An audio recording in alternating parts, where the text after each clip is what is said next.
sort of branch a little bit into just working with service providers, because I've heard stories. Oh, it's And awful. another friend of mine who had to go into a meeting with Steve, Hmm. and he basically went to the board. Maybe this is a true false question. You can Yeah. verify if you think it's a valid story. Yeah, yeah. He basically went to the service providers and said, drew this, big pipe and say, this is the content, this is where we are, Yep. and this is the customer, and that's the value. And there's a pipe, it's the dumb pipe, Oh yeah. and Oh, that's the dump you, pipe thing, yeah. and these are the service providers. And that I can verify that is, I wasn't there, so I can't tell you that's exactly what happened. However, there is the perception that the carrier is just a dumb pipe. Yeah. And they fought tooth and nail because they saw their value is outside of that. Like they were adding lots of value. Not sure how, but they're adding value. And So how do you convince a partner who you are there to essentially commoditize to work with you to roll out your phone? Well, I think it's one of the issues I think so- many startups would face, right? I think what you rely on and what we relied on, because at the end of the day, again, these big, stupid bureaucracies exist. Think of them as just like the corporate antibodies, right? They exist to protect the company. All of that kind of big corporate speak and all these other things, these program managers that you have to deal with, like they are just there to protect the status quo. And you coming in with a new idea or an agenda of any kind it will for sure 100% you are going to get shot down. Like that's just the way it is. Even when you're within the company. When I was at, inside of HP, dude, I got shot down all the time. And that's just like coming, with them as a product that they bought. I would still propose new ideas. And like, it's just, that's the way it is, right? How do you work with people like that? Well, you go back to pretty strong interpersonal communication skills, your ability to have a beer or whatever it is. Like I rely on alcohol heavily. But you would be amazed at how, just having like a personal relationship in the adversarial position helps you. And I did that all the time. So this dude who was in charge of certifying iPhone on the other side, I mean, we're actually still the relationship was set out on an adversarial tone. Like Yeah. it was constructed adversarially.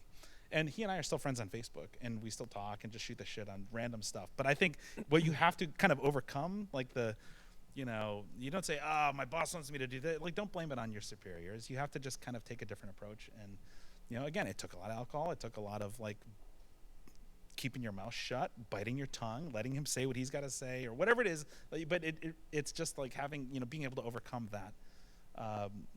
Ignore that instinctive kind of, fight back. Yeah. Because you won't win. It's David and Goliath. And if you just fight. And it's also set up, it's a somewhat of a zero-sum game, right? Absolutely is. And they have nothing to lose. I mean, think about it. Like, Right. their job is still going to be there tomorrow. Your funding dries up and you're fucked. So, like, what are you going to do? You got to kind of zip around and do some really creative stuff. And Do you guys sort of take the approach where, and we've seen this just from the companies we've funded, Yep. you don't go after the number one guy, you go after the number 5 guy who's hungry. Yep. But I'm sure the number 5 guy is somewot bureaucratic as well. So Of course. But you guys, at that point, you guys have aligned interests, all right? Like that, Right. like that always helps. Yeah. We had to do that at Palm when we did webOS. Yeah. Everyone's like, why did you guys ship on Sprint? Like when we shipped the Palm Pre with the phone way back when, and it was using WebKit, kind of under the covers, and it was a cool design. I actually really liked it. Cool design, a lot of things I liked. But we shipped it on Sprint, and everyone's like, why the hell did you guys ship it on Sprint? And the answer is because nobody else would talk to us. Like, we of course wanted to ship on AT&T, but they're like, sit and spin, so we went to Sprint, and Verizon was like, no. And Sprint was the one that was willing to let us kind of push this new design through as an alternative to the iPhone. That was important because they hadn't landed Apple. They hadn't landed iPhone at the time, so it was kind of like a thing. But we had, again, they're kind of second, third, or however you want to view them on the chart. But we had aligned interests. Like we Right. both wanted to kind of team up, even though yes, they were bureaucratic. We had difficulties working with them, but we both wanted the same thing at the end. Speaking of Palm and WebOS, Yeah. rumor has it that you coded WebOS over the weekend. Tell us more. It was a about hack. It was a friend of mine who, funny enough, he was my neighbor in Half Moon Bay now. And he and I worked together back at Pixo. Remember the Yeah. the iPod company? And I just saw him. I was walking around Palm one day, and he was just in a cube, and it was like this random ass like, the fuck are you doing here? Out of we context. Started, it was weird. It was like, yeah, totally out of context. And we started talking, and and for me, I had this idea of we were kind of on this path that wasn't tenable, right? It was building, basically Palm OS 5 or whatever it was. And what I wanted to do was bring Dashboard. I don't know if you guys know Dashboard. I see a lot of Windows machines, which is all right, I guess. But I'd seen, when I wrote Dashboard was these, web pages, but they didn't have to be square. It was like these nice rounded rect. We could use alpha. Hey, imagine that. But back in the day, like you couldn't do that. And what I wanted to do is grow these web widgets, from Dashboard up into a full-on operating system. And this was, when we started iPhone, I pushed the same agenda. And then when I got to Palm, I got to team up with my buddy, who now he's director or VP of WebKit at Google. So he's gone off on his, he's continued that march. Yeah. But we both kind of had this kind of aligned interest. And I remember there was a time we were building very early days of before webOS. We were building the look and feel of webOS, but on a different platform. And the guy who was responsible for the text system was out like on a long weekend or something. And we didn't have the ability to center text. And like the entire program halted because the dude who could write the thing that just div by 2 and like he was gone. And we just didn't have center text. And I was like, what the fuck?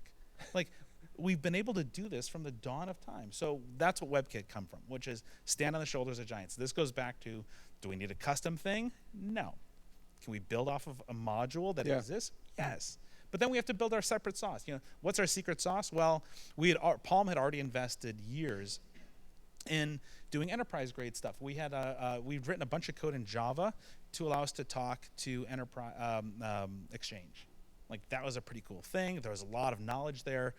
But how do we bridge Java into WebKit? So we built a whole new bus and all this other bullshit. But I think that's a good example of like, let's invent a little bit of special sauce, take advantage of what we've already got, leverage something which is big and powerful, and then create the end game. I think a lot of times we get stuck on thinking about the path that we laid out when we first started something. And it's okay to change your mind. It's not okay to change your mind repeatedly. But I think sometimes you have to acknowledge the fact that the path you're on is not going to work. In fact, one of the things we teach here and kind of really emphasize is the idea of fail until you succeed. That fast iteration is better to fail fast and come back. I'm a huge fan of that. Absolutely.